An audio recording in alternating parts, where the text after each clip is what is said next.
오늘은 5월 첫째 주 금요 기도회입니다. 자녀를 위한 우리 금요 기도회로 모였습니다. 오늘 이 밤이 우리 자녀들을 위하여 축복하는 그런 기도의 시간 되기를 예수 그리스도님 축원합니다. 또 우리 청년들도 있을 텐데 future children, 미래의 자녀들을 위해서 기도하는 그런 시간이 되었으면 좋겠습니다. 저는 저의 며느리를 위해서 저희 아이들이 4살 때부터 기도했습니다. 제가 4살 때부터 저희 며느리를 위해서 기도하는데 어떤 기대가 있는 줄 아세요? 4살 때 같은 반에서 만나는 그 주일학교 반에서 만나는 4살짜리 이하 다 내 며느리 보이는 거예요. 1살짜리도 내 며느리로 보이고 2살짜리도 내 며느리로 보이고, 그리고 중학교 때 제 큰아이 작은아이 배우자를 위해서 기도할 때 중등박사 전체가 제 며느리로 보이는 거예요. 누가 내 며느리인가, 누가 며느리. 얼마나 마음이. 그래서 중등부 학생들을 위해서 기도하기 시작했어요. 왜냐하면 그 중에 우리 며느리도 있을 거잖아요. 하나님, 우리 전도사님에게 지혜와 명철을 허락하여 주셔서 복음이 증거되게 하여 주시고 퓨처 내 며느리가 그 복음을 듣고 거듭나게 하여 주옵소서. 근데 중학교 때까지는 친구가 없었어요.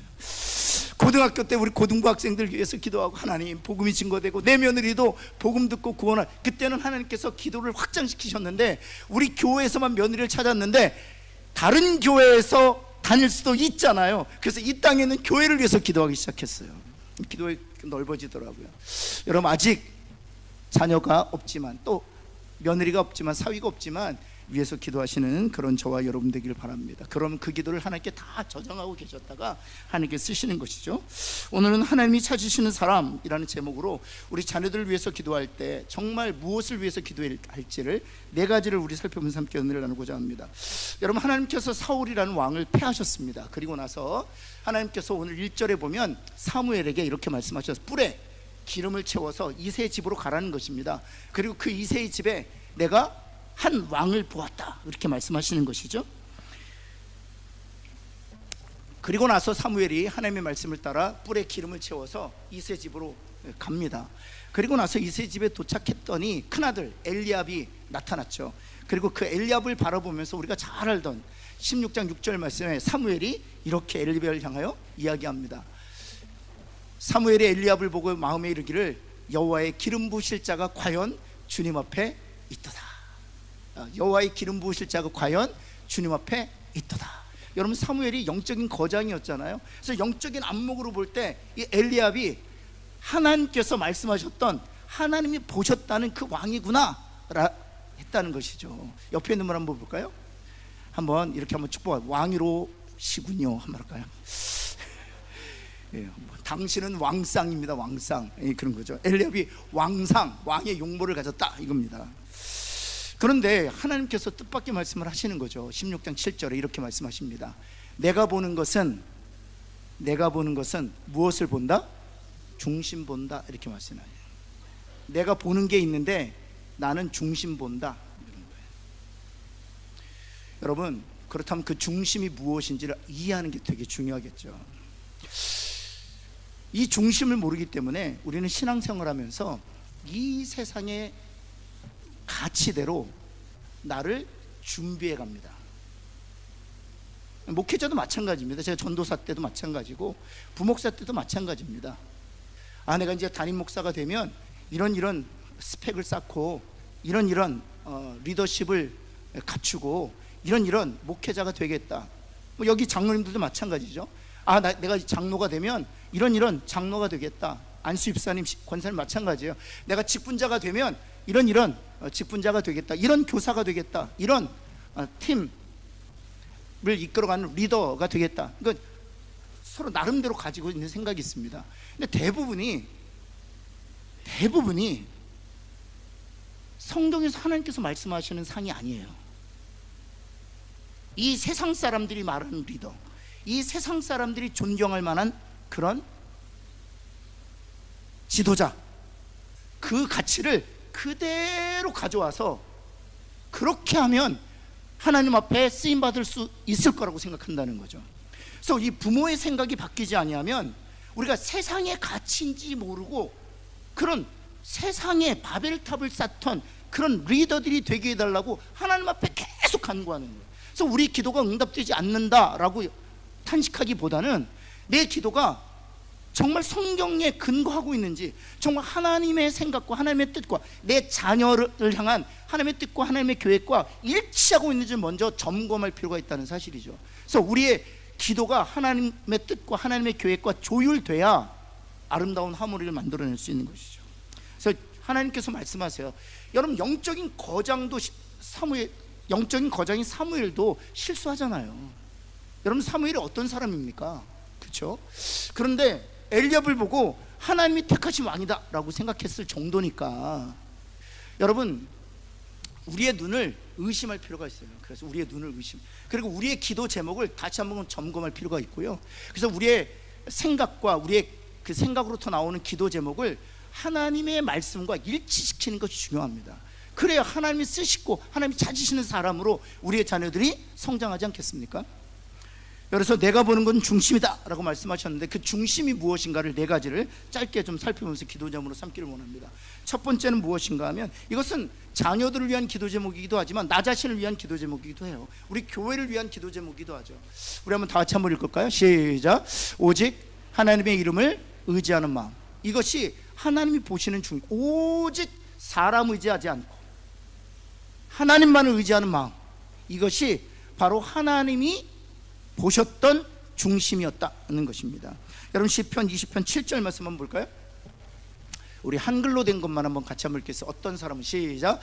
어떤 사람은 병거, 어떤 사람은 말을 의지하나 우리는 여호와 우리 하나님의 이름을, 누구의 고백입니까? 다윗의 고백이에요.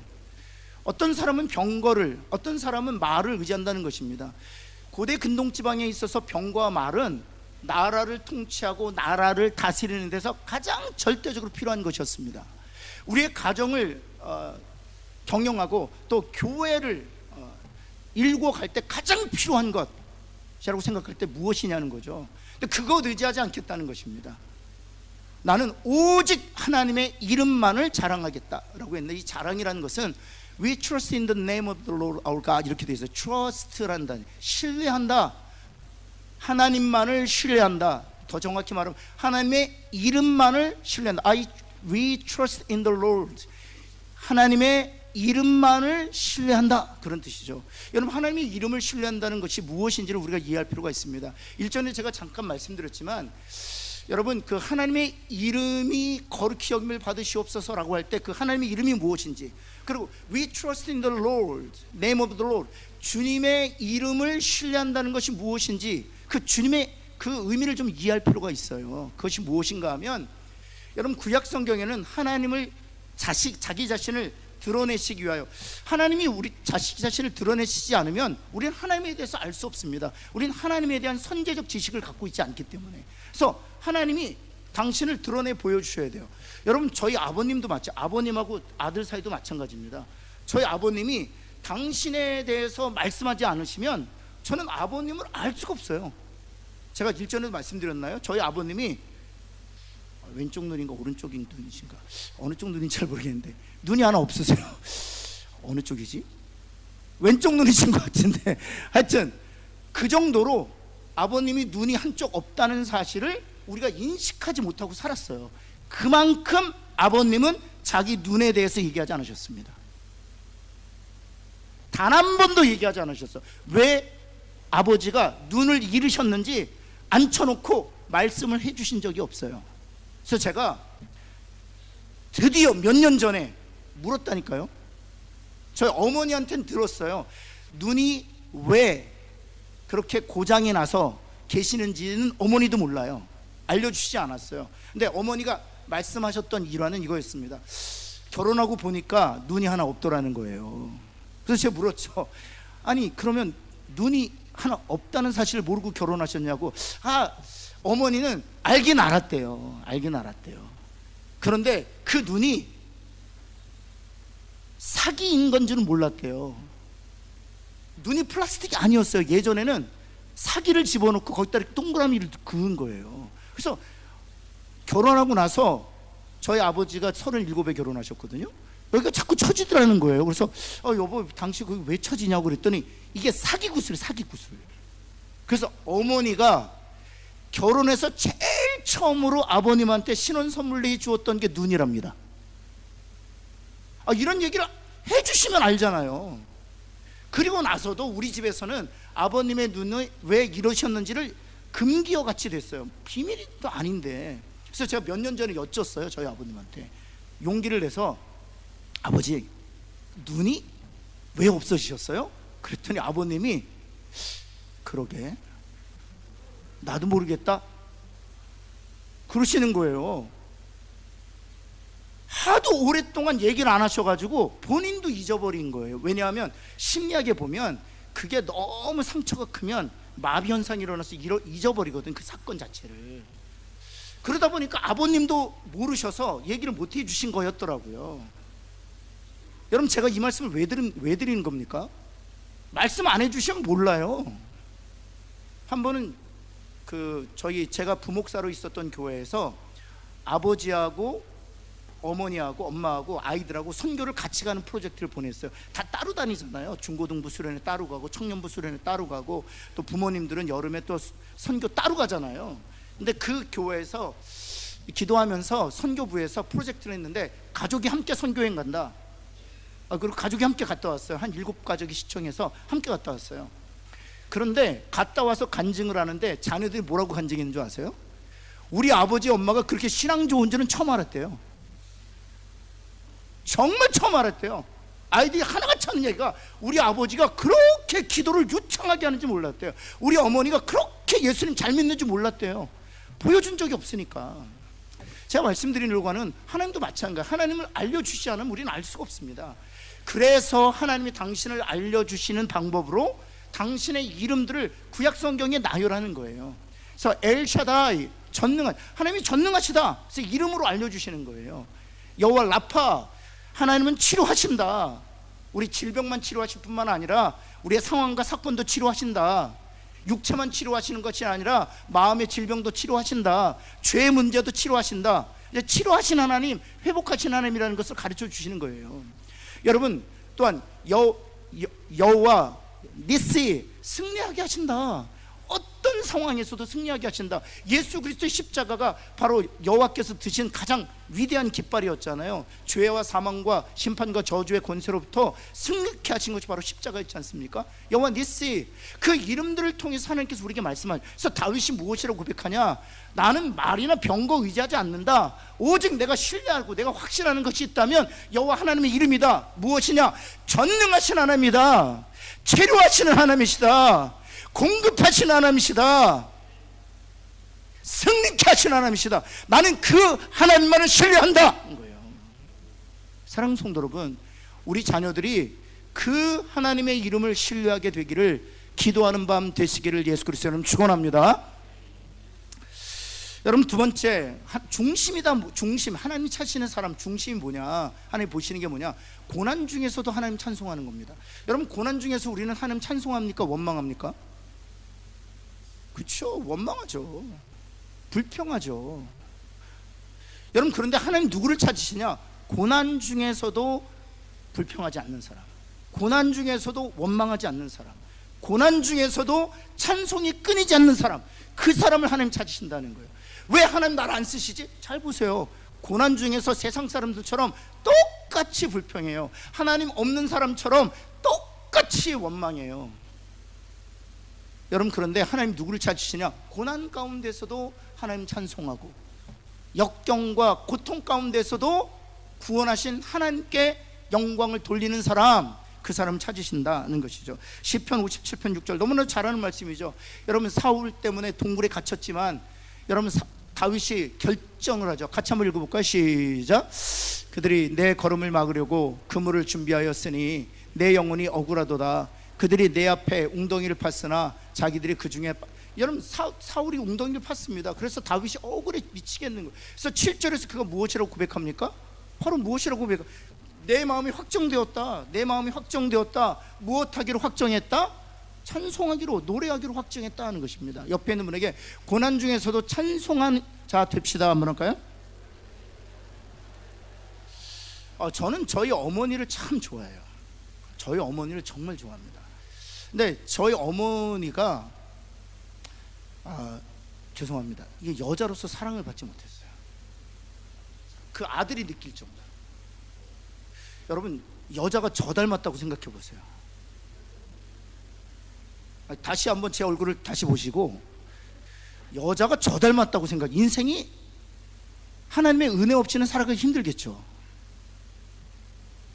이런 여자가 뭐 긴 머리하고 동의를 안 하시는데, 여러분 자주 봐서 제 얼굴이 친근해져서 그런 거예요. 저희 어머니가 148이셨어요. 148에 통통하신데 아주 다부시죠. 손은 단지증에 단지증. 내가 볼 때는 제가 제 손도 작거든요. 그래서 저희 어머니랑 제 손을 딱 대면 제 손바닥 안에 들어와요. 손이 얼마나 작은지 몰라요. 그래서 재주가 많아요. 율동도 잘하시고 요리도 잘하시고 잘하시는데 여자로서는 참 불행했어요. 아들이 볼 때에도 남편으로부터 이렇게 사랑을 많이 받지 못했어요. 여러분, 이게 있습니다. 여자들은요, 밖에서 인정받고 밖에서 사랑받아도 남편한테 사랑받지 못하잖아요. 그럼 마음이 힘들어요. 이거 젊은 친구들 꼭 아셔야 돼요. 한번 젊은 친구들만 한번 따라합시다. 아내에게 충성하자. 아내에게 충성하자. 강 목사님, 아내에게 충성하십시오. 정말 충성하셔야 됩니다. 세진 형제, 아내에게 충성하자. 아멘. 영환 형제, 아내에게 충성하자. 이제 다 출산이 얼마 또 안 남았어요. 제가 보니까 잘해요. 저 때보다 훨씬 더 잘해요. 근데 더 잘하시기를 예수 그리스도는 축원합니다. 정말 잘하셔야 돼요. 여러분, 저희 어머니가, 그런데 제가 왜 어머니를 존경하냐, 그렇게 여자로서 힘든 시간들을 보낼 때 어머니께서 자녀들에게 한 번도 불평하지 않으셨습니다. 한 번도 자기의 상황을 저희들에게 고자질하지 않으셨어요. 아버지가 이랬다 저랬다 한 번도 얘기하지 않으셨어요. 교회에서 내가 어떤 대우를 받고 있다 한 번도 얘기하지 않으셨어요. 저희 앞에서는 항상 밝으셨어요. 하나님께 주신 은혜, 하나님께 주신 복을 나누었어요. 저희 어머니가 늘 아빠 설교가 세상에서 최고다. 뭘 최고예요? 제가 말씀드렸잖아요. 저희 아버님이 이렇게 15도시라고 별명이. 아이 컨택이 눈이 하나 없으시기 때문에 평소에 말씀하셨을 때 눈을 쳐다보지 못하세요. 늘 비스듬히 보시고, 저하고 얘기할 때도 이렇게 눈을 쳐다보지 못하세요. 설교할 때도 늘 15도. 저는 늘 졸았습니다.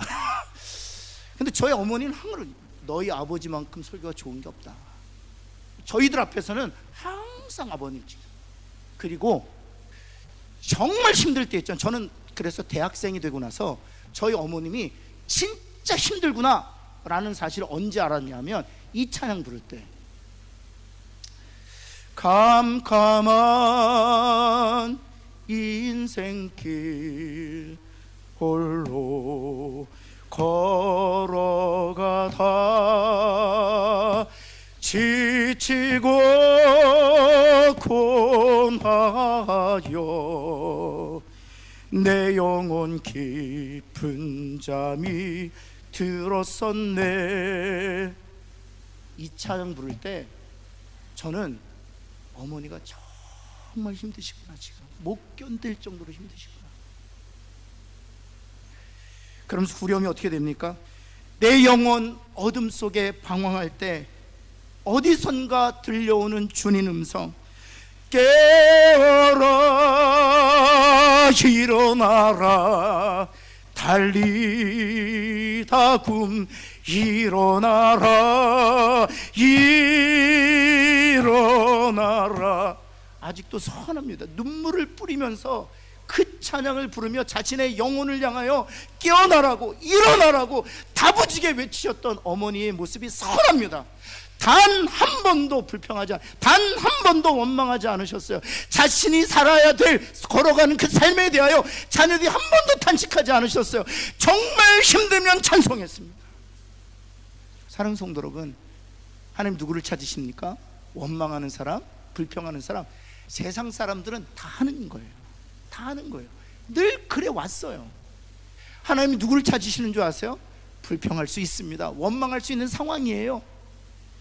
그런데 누군가에게 책임 증가하지 아니하고 하나님 바라보면서 찬송하기로 결정하고 찬송하는 사람을 하나님이 찾으신단 말이에요. 그런 저와 여러분 되기를 예수 그리스도는 축원합니다. 여러분, 세 번째, 우리의 자녀들이 어떤 자녀들이 되어야 되느냐? 자신의 죄에 대해서 애통해하는 마음을 갖고 있는 사람들이에요. 요즘에요, 철면피들이 너무 많아요. 철면피들이 얼마나 많아요. 철의 가죽을 쓴 것이죠. 죄를 지었는데도 불구하고 그 죄에 대해서 애통해할 줄 모르는 사람들이 너무 많아요. 그래서 성경에서는 마음에 그 양심에 화인 맞은 사람, 이랬어. 화인 맞은 사람, 양심을 불로 지져서 더 이상 양심이 기능하지 못하도록 되어 있는 사람들을 말하는 거죠. 여러분들, 하나님 누구를 찾으시느냐? 옆에 있는 분에게 한번 얘기해요. 실수할 수 있다 한번 할까요? 그리고 한 번 더, 죄 지을 수 있다 한번 할까요? 우리는 하나님의 자녀로 부름받았지만 우리 육체 가운데 죄가 있기 때문에 실수할 수 있어요. 죄 지을 수 있습니다. 그런데 하나님께서 누구를 찾으시느냐? 죄 짓지 아니한 사람을 찾는 게 아닙니다. 하나님이 찾으시는 사람은 자신이 지은 죄를 인정하고 그 죄에 대해서 애통해 할 수 있는 사람을 찾는단 말이에요. 여러분, 그래서 시편 51편 3절 4절 5절 7절 9절 계속 한번 볼까요? 한번 3절 한번 볼까요? 물은 내 죄가를 내가 아오니 내 죄가 항상 있나이다. 죄에 대해서 심각하게 애통하는 다윗의 모습 볼 수 있지 않습니까? 4절 한번 볼까요? 내가 주께만 범죄하여 주의 목전에 악을 행하여 싸우니. 여러분, 5절 말씀 볼까요? 내가 죄악 중에 출생했으며 어머니가 죄 중에서 나를 잉태하였나이다. 6절 말씀 볼까요? 7절입니다. 웃을초로 나를 정결케 하소 내가 정하리 나의 죄를 씻어주소서. 마지막으로 한번 9절 말씀 볼까요? 같이 한번 읽겠습니다. 시작. 주의 얼굴을 내 죄에서 돌이키시고 내 모든 죄악을.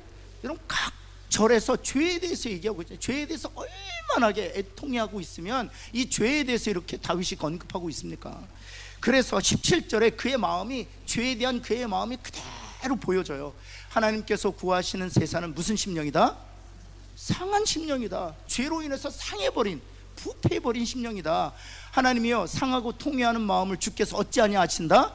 멸시하지 않다. 죄에 대해서 애통해하는 마음, 그 마음을 하나님이 원하신다는 거죠. 여러분, 우리가 산상수훈 수요일 날 했지만 마태복음 5장 4절 우리 한번 같이 한번 읽어볼까요? 시작. 애통하는 자는 복이 있나니 그들이, 그렇죠, 애통하는 자는 복이, 죄에 대하여 애통해하는 자가 복이 있다는 거예요. 그런데 그 죄에 대해 애통해하는 자가 복이 있는데 그 애통하는 자에게 하나님 주시는 복이 무엇인가? 위로하신다는 겁니다. 이 위로라는 것은 제가 몇 번 말씀드렸지만 그냥 comfort, come이라는 단어는 함께, fort라는 요새, 내가 너와 함께 있어 너의 요새가 되어주겠다는 거예요. 죄로 인하여 내가 삼킴당하지 아니고, 죄로 인하여 너의 가정이 깨어지지 아니하고, 죄로 인하여 너의 공동체가 파괴되지 않도록 애통해하는 자에게 내가 함께 있어서 그 죄의 물결이 삼키지 못하도록 내가 요새가 되어 너와 너의 가정과 너의 교회를 지키겠다. 누구에게? 죄에 대하여 애통해하는 자에게. 그래서 다윗의 왕권이 무너지지 않았던 거예요. 다윗의 왕권이 영영히 설 수 있었던 것이요, 예수 그리스도가 다윗으로부터 오게 된 거예요. 그래서 예수 그리스도로 말미암아 다윗의 왕권은 영영해진 거예요. 범죄하지 않아서가 아니고요, 죄에 대해서 애통했기 때문이에요. 우리 실수할 수 있습니다. 죄 지을 수 있습니다. 그러나 그 죄에 대하여 정말 양심이 화인 맞은 자처럼 행동하지 아니하고 그 죄에 대하여 아파하고 상한 심령으로 탄식하는 마음으로 하나님 앞에 나아가 십자가 앞에 그 죄를 토하는, 쏟아놓는, 그래서 애통하는 자가 되어 하나님이 우리와 함께 계셔서 십자가로 우리의 요새가 되어주시는 그 하나님을 체험하고 경험하는 저와 여러분 되기를 예수 그리스도는 축원합니다. 우리 자녀들 위해서도 기도할 때 그렇게 기도해야 되는 것이죠. 여러분, 네 번째, 마지막입니다. 하나님의 말씀에 순종하는 마음. 첫 번째는 무엇입니까? 하나님의 이름을 의지하는 거예요. 두 번째는 고난 중에서도 하나님을 찬송하는 것, 불평이나 원망하지 않고 책임을 누구에게 전가하지 않고 하나님을 찬송하는 마음입니다. 세 번째는 자신의 죄를 실수할 수 있습니다. 그러나 그 죄에 대해서 애통해하는 마음이죠. 마지막, 하나님 말씀에 순종하는 것이죠. 여러분, 사무엘상 26장 18절 우리가 잘 아는 말씀인데, 사울을 죽일 수 있는 기회가 있었을 때 이 아비새라는 다윗의 군대 장관이, 여러분, 이 다윗에게 이렇게 이 기회를 이와 같이 성경적으로 해석해요. 사울을 두 번째 죽일 수 있는 기회였어요. 두 번째, 첫 번째는 패스했고 두 번째 죽일 수 있는 기회, 이 순간을 이 아비새는 성경적으로 이렇게 해석합니다. 한번 볼까요? 어떻게 그가 해석했는가? 한번 같이 한번 노란색으로 하이라이트 보낼까요? 시작. 하나님이 오늘 당신의 원수를, 이게요 누구의 유익과 딱 맞는 해석입니까? 다윗의 유익과 딱 맞는 해석이에요. 어쩜 다윗의 이익과 결부됩니까? 누가 이 원수를 우리 손에 붙여주셨다고요? 하나님이요. 누가요? 군대 장관이. 그러면 제가 다윗이면 아멘! 드디어 우리의 기도에 응답하셨도다 그랬을 텐데, 우리가 잘 아는 것처럼 다윗은 그렇지 않았습니다. 여러분, 사무엘상 9절이죠. 바로 8절 끝나자마자 생각하지도 않았어요. 바로 읽고 다윗이 아비새에게 이르되 죽이지 말라. 그 다음 같이 읽어볼까요? 시작. 누구든지 손을 들어 여호와의 기름 부음 받은 자를 치면, 이렇게 즉각적으로 반응했던, 생각하지 않았어요. 여지를 두지 않았어요. 즉각적으로 반응했던 것은 다윗 안에 말씀이 있었기 때문이에요. 여러분, 시편 105편 15절 말씀 볼까요? 시편 105편 15절에서 하나님이 분명히 이렇게 말씀하십니다. 같이 한번 읽을까요? 시작. 이르시기를 나의 기름 부은 받은 자를 손대지 말며 나의 선지자들을, 뭐라고 말씀하셨어요? 내가 기름 부은 받은 자들을 손대지 말고 나의 선지자들을 해하지 말라 말씀하셨어요. 그래서 주변에 있는 모든 사람들이 하나님이 이 원수를 우리 손에 붙여주었다라고 그 순간을 성경적으로 해석하지만 말씀이 있었기 때문에 그것이 거짓인 줄 알고 분별했다는 거예요. 그리고 자신의 이익과 결부된 제안이지만 말씀에 순종했다는 것입니다. 여러분, 우리가 잘 아는 것처럼 다윗이 1700마리의 말을 얻었을 때 1600마리의 말의 힘줄을 끊고 100마리만 남기지 않습니까? 여러분, 그 이유도 안에 말씀이 있었기 때문이에요. 여러분, 한번 볼까요? 왜 1600마리의 말의 힘줄을 끊었는가? 17장 16절 말씀 맨 상반절만 한번 읽어볼까요? 이게 하나님이 세우시는 왕이 지켜야 될 법도를 하나님이 친히 모세를 통해서 말씀하신 거예요. 우리 상반절만 한번 읽겠습니다. 시작. 그는, 그렇죠, 병거와 말을 많이 두라고 하셨습니까? 두지 말라고 하셨습니까? 두지 말라고 하셨어요. 그리고 더 나가서 그 병마를 많이 얻으려고 어디로 돌아가지 마라? 애국과 타협하거나 결탁하지 말라는 거예요. 부탁하지 말라는 거예요. 세상에 부탁하지 말라는 거예요. 왜요? 왜 병마를 많이 두지 말라고 말씀하시는 것입니까? 처음으로 들어가서 누구를 의지해야 되기 때문에, 누구만을 신뢰해야 되기 때문에 하나님만. 그래서 1600마리의 말을 힘줄을 끊었어요. 여러분, 우린 지식적으로 입술로 고백할 수 있습니다. 아, 그렇습니다. 병마를 많이 두지 아니하고 하나님만을 내가 의지하겠습니다. 내가 그렇게 살기로 결단합니다. 하지만 1700마리의 말을 얻었을 때 어느 누구도 1700마리 중에 1600마리의 말을 끊는 사람은 없어요. 하나님이 왜 다윗에게 기름을 부어주셨느냐? 이 중심을 보셨기 때문입니다. 여러분, 우리의 자녀들이 정말 하나님이 찾으시는 그 중심을 소유한 자녀들 되기를 예수 그리스도의 이름으로 축원합니다. 이와 같이 이 중심이 바를 때 하나님께서 어떤 축복을 주셨느냐? 결론적으로 보시면 우리 13절 말씀 볼까요? 13절 말씀 보면 이 마음이 있었기 때문에 하나님께서 사무엘이 기름 뿔병을 가져다가 그의 형제 중에 그에게 부었더니 이날 이후로, 그 다음 같이 한번 읽어볼까요? 시작.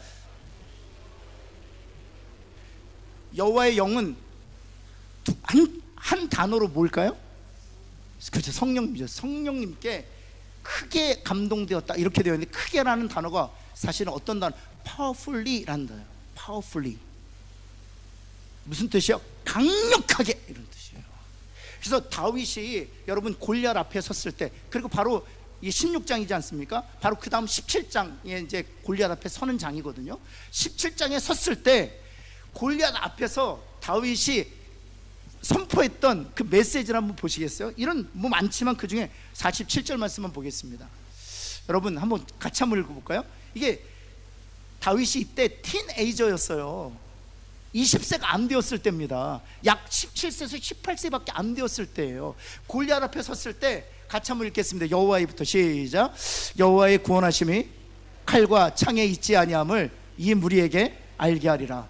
전쟁은 여호와께 속한 것인즉 그가 너를 우리 손에 생각해 보세요. 우리 손주가 고등학교 2학년 때 골리앗 앞에 서서 하나님의 구원하심이 칼과 창에 있지 아니함을 모든 사람에게 알게 하겠습니다. 전쟁은 하나님께 속하였으니 하나님이 너를 우리에게 붙여주실 것입니다. 할머니가 듣고 있다고 생각해 보세요. 아멘, 아멘, 아멘. 이게 무엇을 통해서 가능했느냐? 이 중심이 있었을 때 하나님이 성령으로 강력하게 붙잡아 주시니까 이게 가능한 거예요. 사랑하는 성도 여러분, 저는 우리 자녀들이 이렇게 세상과 맞서서 항상 승리하는 이런 강력한 다윗과 같은 지도자들 되기를 예수 그리스도는 축원합니다.